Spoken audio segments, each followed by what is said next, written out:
잠잠함과 또 태연함으로 위기를 극복하라라고 하는 제목의 말씀입니다. 사람의 성향은 다양합니다.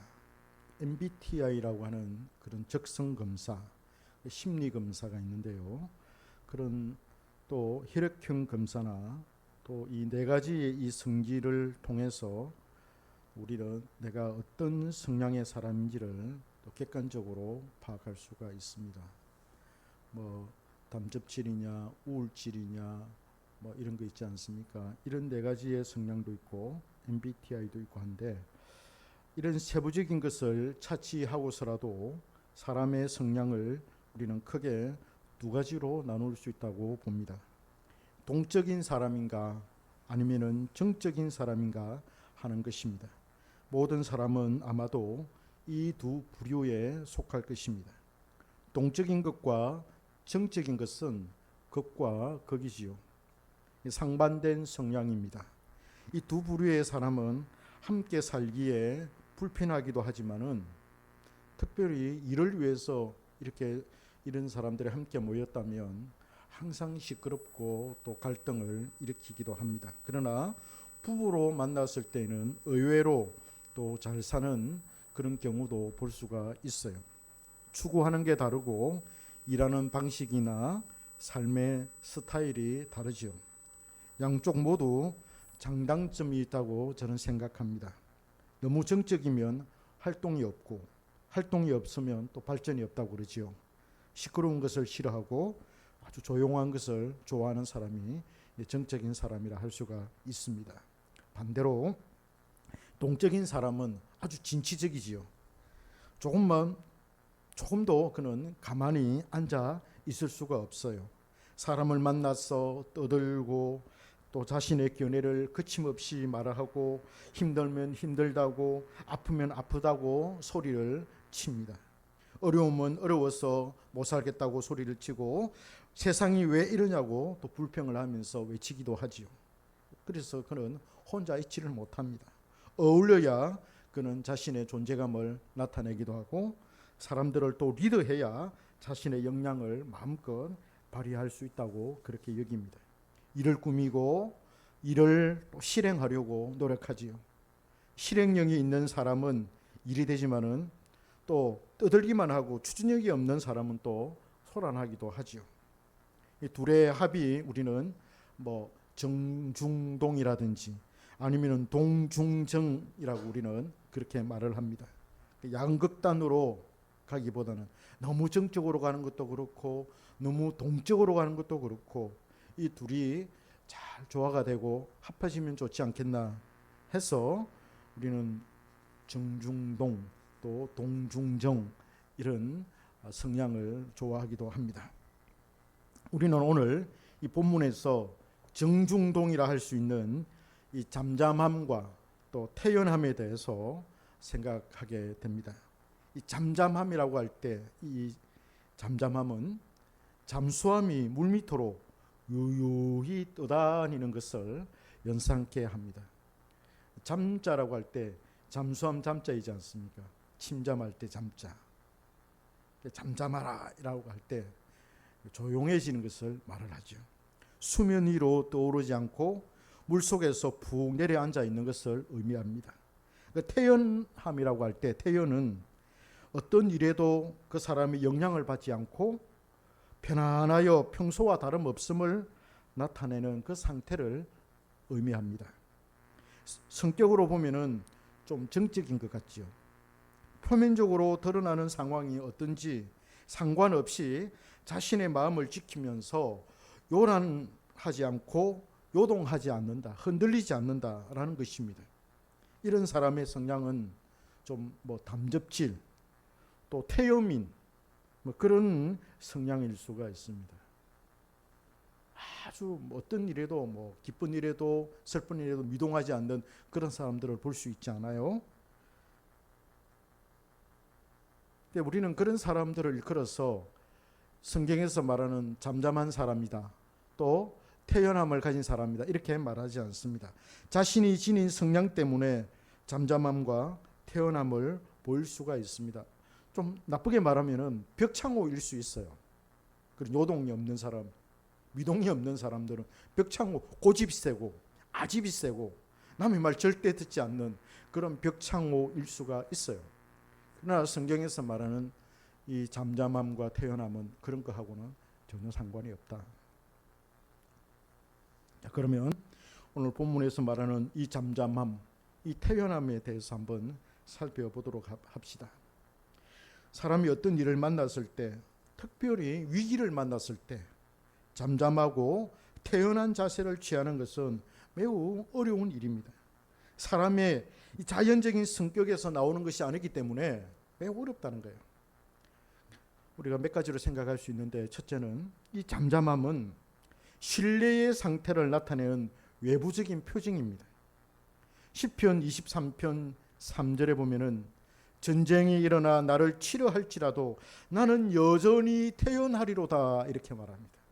전쟁이 일어나서 나를 치려고 덤비고 있는데 나는 내 마음이 태연하다. 여러분, 이게 가능합니까? 이런 마음의 태도를 가진다. 지금 막 위기가 나에게 막 몰려오고 있고, 그죠? 가정에 우환이 막 몰아닥치고 막 힘들고 마음이 막 찢어질 것 같고 아프고 괴롭고 혼란스럽고 한데 태연하리로다. 이게 가능한 것 같아요. 군대가 일어나 진칠지라도 내 마음이 두렵지 않다라는 거예요. 이게 여러분 가능하겠습니까? 군대가 자신을 죽이려고 진을 치고 달려들고 있는데 어찌 두렵지 않다는 건가요? 이 다윗이 지금 현실 인식이 지금 부족한 모습을 보이고 있는 건가요? 다윗이 지금 현실 인식이 부족한 사람인가요? 전혀 현실을 인식하지 못하고 군대가 나를 치려고 덤비든다 하더라도 나는 태연하리로다. 이게 가능하겠습니까? 우리는 막 발을 동동 굴리면서 야 적군이 쳐들어온단다, 38선 넘어서 북한이 쳐들어온단다 이러면 막 발을 동동 굴리면서 큰일 났다면서 이제 막 그러지 않겠습니까? 근데 다윗은 태연하리로다. 거짓말 같기도 하고 정말 그랬을까라고 하는 의구심을 우리가 또 품기도 하고 그럴 수 있지 않겠어요? 다윗은 자신의 이 문제는 자신의 힘으로 감당이 안 되는 일이라는 것을 진작에 알았습니다. 내 일은 내 힘으로 되는 게 아니야. 내 문제는 내 지혜로, 내 방법으로 해결되는 게 아니야 라는 걸 다윗은 진작에 깨달은 사람이었습니다. 사람이 해결할 수 없다는 걸 알았지요. 하나님이 아니면 결코 해결될 수 없는 일이라는 걸 그는 체험을 통해서 알고 있었습니다. 다윗은 하나님이 자신의 문제를 생각하시고 직접 찾아오셔서 해결해 주실 때야 비로소 그 일이 이루어진다는 것을 그는 뼛속 깊이 경험한 사람이었습니다. 그러니 하나님께서 찾아오실 때까지, 자신의 일에 개입하실 때까지 기다릴 수밖에 없는 것이지요. 기다리다 보니까 뭡니까? 하나님이 다윗의 마음을 딱 만져주시니까 잠잠함과 태연함이, 침잠함이 자기에게 딱 찾아오는 거예요. 내가 잠잠해야지, 태연해야지 이렇게 해서 마음이 잠잠하고 태연한 것이 아니라 이 일이 어떻게 이루어질지를 아니까 군대가 진을 쳐서 자기를 삼키려고 달려든다 하더라도 하나님이 허락하지 않으면 안 된다라는 걸 다윗은 알고 있기 때문에 하나님을 붙들고 있는 거예요. 하나님하고 씨름하고 있는 거예요. 그러니 하나님이 다윗의 마음속에 찾아오셔서 마음의 평안을 딱 주고 그 마음을 딱 붙들어 주니까 잠잠함과 태연함이 그 속에 들어오는 거예요. 할렐루야. 이게 우리 그리스도인의 삶의 방식이요, 위기를 대처하는 자세이기도 합니다. 그의 이러한 강한 신뢰가 어디서 나왔을까요? 물론 경험을 통해서 나왔겠습니다만은 오늘 본문 4절에서 말합니다. 62편 4절을 보면 내가 여호와께 바라는 한 가지 일, 그것을 구하리니 곧 내가 내 평생에 여호와의 집에 살면서 여호와의 아름다움을 바라보며 그의 성전에서 사모하는 그것이라. 그렇습니다. 다윗의 오직 한 가지 소원은 하나님의 성전에서 하나님의 아름다움을 바라보며 그것을 사모하는 것이었습니다. 하나님의 성전을 바라보면서 하나님의 그 성전 안에서 하나님을 바라보며 하나님의 그 아름다움에 도취되는 것, 그걸 사모하는 것, 그것이 다윗의 소원이었습니다. 그래서 다윗의 삶의 목적이 오직 하나님이었다라는 것을 알 수가 있어요. 다윗은 뛰어난 장수요, 뛰어난 정치가요, 뛰어난 왕이요, 뛰어난 전략가요, 모든 타고난 그런 사람이었지만은 그에게 있어서 더욱더 탁월한 것은 그가 하나님을 사랑했다는 거예요. 하나님의 말씀을 사랑했고 하나님과 함께 지내는 것을 너무나도 사랑했다는 거예요. 이게 다윗의 힘이었고 이것이 바로 다윗의 능력이었습니다. 그래서 그는 살아도 주를 위하여 살고 죽어도 주를 위해서 죽는다는 것, 사나 죽으나 오직 하나님의 영광을 위하여 사는 것, 이것이 바로 다윗의 신앙이었습니다. 그래서 다윗은 하나님과 깊은 사귐을 가진 사람이었습니다. 늘 평소에 그는 하나님을 바라고 추구하였던 사람이었죠. 그러니 좋은 일이 와도 교만하지 않고 환난이 와도 두려워하지 않고 여상한 마음을 가졌던 것입니다. 오직 한 가지 일, 그 일을 추구하였기 때문에 그는 늘 태연하고 잠잠한 마음을 지닐 수가 있었습니다. 여기에서 여러분 하나님에 대한 신뢰가 확신이 오는 거예요. 오늘 본문 10편 62편도 다윗의 작품입니다. 그는 거기에서 나의 영혼이 잠잠히 하나님만 바라며 나의 구원이 그에게서 나오는도다. 여기서 구원은 영혼의 구원보다는 자신이 처한 어려운 상황, 기가 막힐 깊은 수령을 의미합니다. 어렵고 힘들고 외롭고 괴로운 상황 속에서 그가 조용히 잠잠히 하나님을 바라볼 수 있었던 것은 하나님을 크게 신뢰하였던 것입니다. 하나님께서 반드시 자신을 건져주실 것이라는 강한 확신이 있었던 거예요. 다윗은 시편 62편에서 잠잠이라는 이 부사를 흔들리지 않는다라는 말과 같이 사용을 합니다. 잠잠이라는 말을 흔들리지 않는다, 마음이 흔들리지 않는다라는 말과 같이 사용을 하는데요. 하나님을 신뢰하는 마음이 흔들리지 않는다라는 거예요. 여러분 흔들립니다.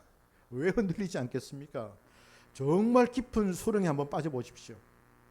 내 힘으로 헤어나올 수 없는 그런 깊은 수렁에, 인생의 깊은 수렁에 한번 빠져보십시오. 그런 어려움에 한번 빠져보십시오. 왜 불평이 안 나오는지. 하나님을 신뢰하기보다는 세상을 신뢰하고 싶고 오히려 하나님에 대해서 원망하고 불평하고 하나님을 욕하고 싶은, 하늘을 향하여 삿대짓 하고 싶은 그런 마음이 왜 안 들겠습니까? 듭니다. 그런데도 다윗에게는 그런 마음이 왜 없었겠어요? 10년 동안 광야로 도망다니면서 600명이라고 하는 식소들을 먹여 살려야 되는 그런 불안하고 어려운 그런 위기 가운데서 불평이 왜 안 들겠습니까? 그런데 다윗의 마음이, 하나님을 신뢰하는 그 마음이 흔들리지 않았다. 흔들리고 사는 그런 마음이 인간인지라 왜 안 들겠어요? 그런 마음이 들어도 자기가 그 마음을 딱 부여잡고 안 돼. 내 마음이 흔들리면 안 돼. 하나님을 나는 사랑해야 돼. 그러면서 싸웠던 거 아니겠습니까? 말을 하지 않고 침묵 속에 있지만은 그 안은 하나님을 불신하는 마음과 끝없이 싸우는 전쟁터였습니다. 사탄은 우리에게 부정적인 생각을 심어줍니다. 야, 이러다가 어떻게 하지? 내가 노숙자가 되는 거 아니야? 우리 집이 망하고 모든 식구들이 다 망하고 이 노숙자가 되는 거 아니야? 꼬리에 꼬리를 물고 들어가면 뭡니까? 그게 관성이 되는 거예요.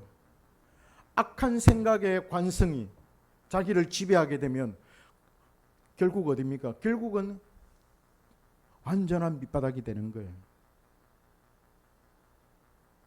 하나님도 나를 떠나고 하나님도 나를 버렸다. 내가 그토록 하나님을 내가 믿고 있었지만은 하나님이 왜 나를 이렇게 복을 주지 아니하시는 거야? 나를 버려서 그런 게 아니야. 그렇게 생각하고 하나님도 이제 소용없어.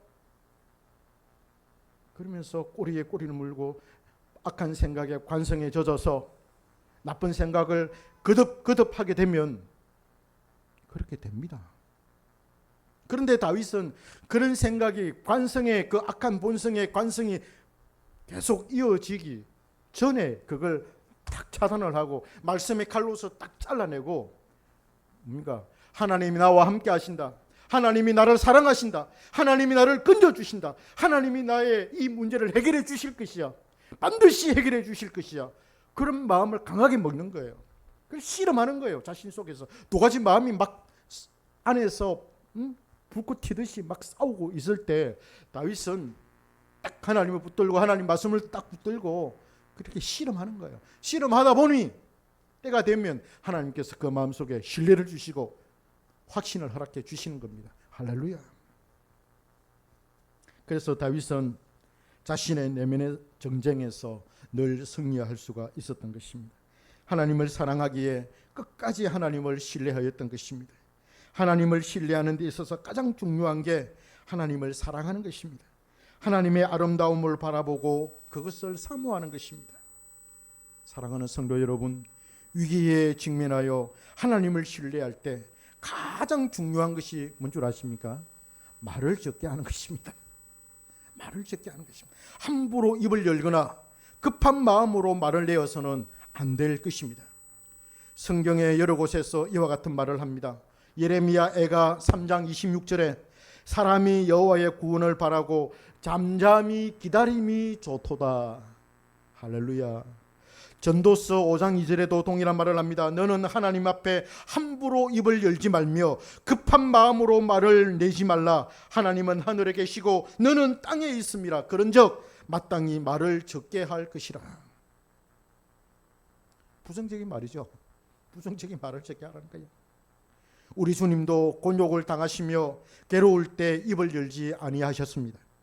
잠잠한 양같이 도수장으로 끌려가는 어린 양과 털 깎는 자 앞에서 그는 입을 열지 않았습니다.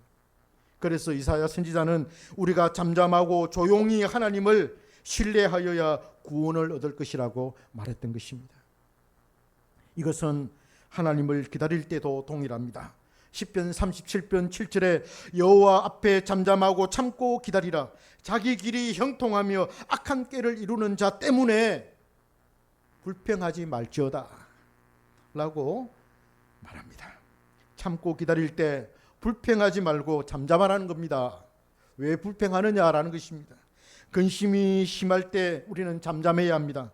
고통이 심할수록 잠잠하면 근심이 더욱더 심해집니다. 말을 해야 속에 있는 걸 털어내야만 뭔가 마음이 좀 시원해지는데 현대의 심리학은 어떻게 이야기를 합니까? 현대의 상담가들은 어떻게 이야기를 합니까? 자기 속에 있는 걸 털어내라 그러지 않습니까? 멘토를 찾아가서 자기 속에 있는 걸 털어내라, 엉어리진 걸 털어내라 그렇게 말하지 않습니까?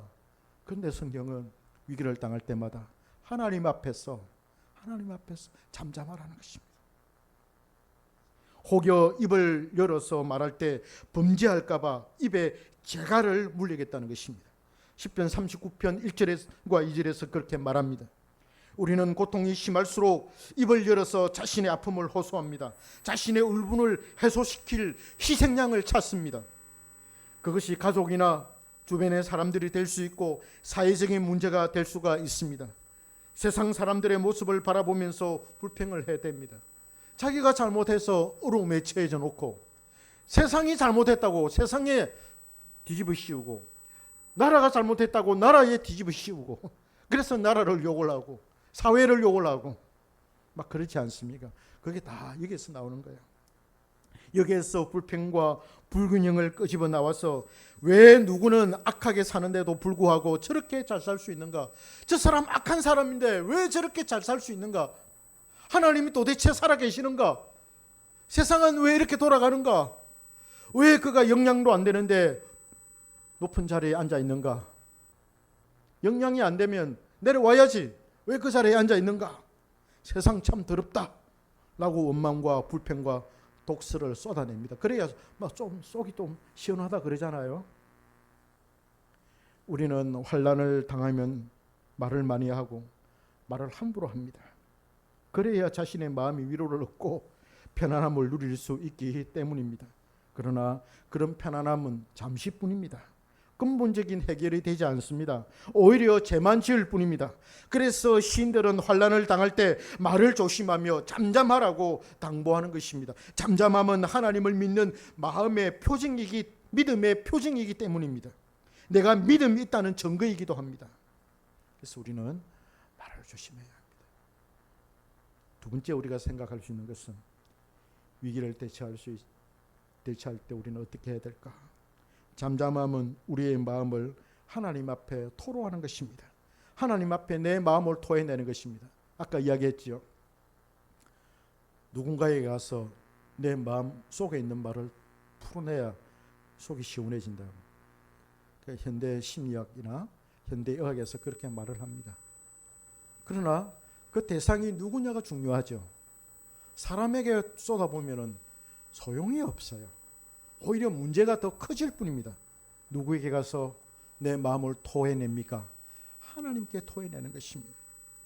잠수함이 물속을 유영할 때 모든 정보를 종합하고 어디를 가야 할지, 적이 어디에 있는지를 파악을 하고 적으로부터 날아오는 미사일을 피하며 목적을 완수합니다. 끝없이 임무를 수행하죠. 우리도 마찬가지입니다. 표면적으로는 말없이 잠잠하지만 그 속마음은 오만 가지의 생각과 싸움이 됩니다. 불안과 싸우며 염려와 걱정과 싸우며 자신 속에 피어오르는 분노와도 싸웁니다. 외부적인 상황에서 부여되는 압력이 팽창하면 할수록 나의 고통은 더해지지요. 견딜 수 없어서 폭발할 지경에 이르게 됩니다. 그때 우리는 하나님 앞에 나아가서 내 마음의 폭포수를 쏟아냅니다. 말을 않고 잠잠하니까 내 마음은 더욱더 부풀어 오르는 거예요. 압력을 가하니까, 그죠? 내 마음 속에서 막 압력이 막 팽창이 되니까 어떻게 해요? 속된 말로 미칠 지경이 되지 않겠습니까? 그때 우리는 하나님께 나가서 내 속에 있는 그걸 다 쏟아내야 된다. 그래서 성경은 토해낸다. 하나님께 내 속마음을 토해낸다. 이렇게 표현을 하고 있습니다. 아이를 낳지 못해서 몸종 버니나에게 무시를 당했던 한나가 한을 품고 실로에 있는 성전에서 자신의 마음을 하나님께 토해내었습니다. 몸종 버니나가 여주인을 갖다가 우습게 하는 거예요. 자기는 아이 낳았다고. 여주인은 아이를 낳지 못한다고. 여자 구실 못한다고. 그러니 그 한나의 마음이 오죽하겠습니까? 얼마나 슬프고 괴롭고 한탄스럽고 그렇겠습니까? 그 팽창되어 있는 그 마음을 실로의 성소에 와가지고 하나님 앞에 쏟아내는 거예요. 얼굴이 벌게가지고 마치 술을 마셔서 취한 것처럼 그렇게 돼가지고 하나님 앞에 마음을 쏟아부었더니 하나님께서 응답해 주시지 않습니까? 이것이 바로 우리가 하나님 앞에 마음을 토해내는 것입니다. 자신에게 쌓여있던 울분을 하나님께 쏟아내는 것입니다. 다윗도 그렇게 표현하고 있습니다. 여러분, 사람에게 쏟아내지 마세요. 손해입니다. 손해입니다. 결코 사람에게 쏟아내지 마세요. 예. 나중에 다 자기가 탈탈탈 털려서 내가 어떤 사람인지가 드러나게 되고 손해를 보게 됩니다. 그러나 하나님 앞에 토해내는 것만큼 안전한 데가 없어요. 할렐루야. 다윗이 이렇게 말합니다. 백성들아 시시로 그를 의지하고 그의 앞에 마음을 토하라. 하나님은 우리의 피난처시로다. 아멘. 우리의 마음을 토하라는 거예요. 어느 누구에게도 말할 수 없는 자신의 고통을 하나님 앞에 물을 쏟듯이 토해내는 것입니다. 하나님은 이런 기도를 좋아하십니다. 이런 절규를 듣기를 원하십니다. 하나님은 그 절규에 함께 하시며 우리를 위로해 주시며 약속의 말씀을 주십니다. 그래야 우리에게 베푸시는 하나님의 은혜가 크고 그것으로 하나님께 영광을 돌릴 수 있기 때문입니다. 마지막 세 번째로 우리가 생각해 볼 수가 있는데요. 잠잠하지 않고 말할 때가 있다는 거예요. 위기를 당했을 때 잠잠하고 태연함을 가져야 되는데 그러나 말을 할 때가 있다는 것입니다. 에스더를 보면은 그 모르드게 삼촌이 모르드게이지 않습니까? 그러니까 에스더가 왕비로 되어 있는데 하만의 계략에 의해서 유대인들이 다 죽게 되었습니다. 근데 이 문제를 어떻게 해결하겠습니까? 해결할 수 있는 사람은 왕비인 에스더밖에 없어요. 그런데 왕이 왕비를 부르지 않으면 왕 앞에 갈 수가 없어요. 그래서 그는 죽임을 당하는 거지요. 근데 어떻게 합니까? 모르드게가 네가 왕비가 된 것은 이때를 위함이 아니냐. 네가 지금 아무 말도 하지 않고 잠잠하게 살면 네 생명은 구하고 네가 화려하게 살고 편안하게 살 수 있을지 모르겠지만은 그러나 네 민족은 어떻게 되며 너의 친척은 어떻게 되며 친족은 어떻게 되며 그래도 네가 잘 살 수 있겠느냐 이런 식으로 말하지 않습니까? 그때 에스더가 온 그 유대인들에게 금식을 선포를 하고 왕에게 가지 않습니까? 왕에게 가서 말을 하지 않습니까? 그래서 우리는 말을 할 때가 위기를 당했을 때 정말 아주 꼭 필요한 그런 말을 할 때가 있다는 거예요. 그때 그 말은 천금과도 같습니다. 천금과도 같습니다. 말할 수 없을 때 해야 하는 그 말은 바로 천금과 같은 것입니다. 생명을 살리는 말입니다. 우리는 위급할 때 말을 해야 할 때를 잘 알고서 말을 해야만 할 것입니다. 시편 30편 11절과 12절에서 말합니다. 주께서 나의 슬픔이 변하여 춤이 되게 하시며 나의 베옷을 벗기고 기쁨으로 띠띠우셨나이다. 이는 잠잠하지 아니하고 내 영광으로 주를 찬송하게 하심이니 여호와 나의 하나님이여 주께 영원히 감사하리이다. 시인은 자신을 수령해서 끌어올려 주신 하나님을 찬송하라고 말합니다.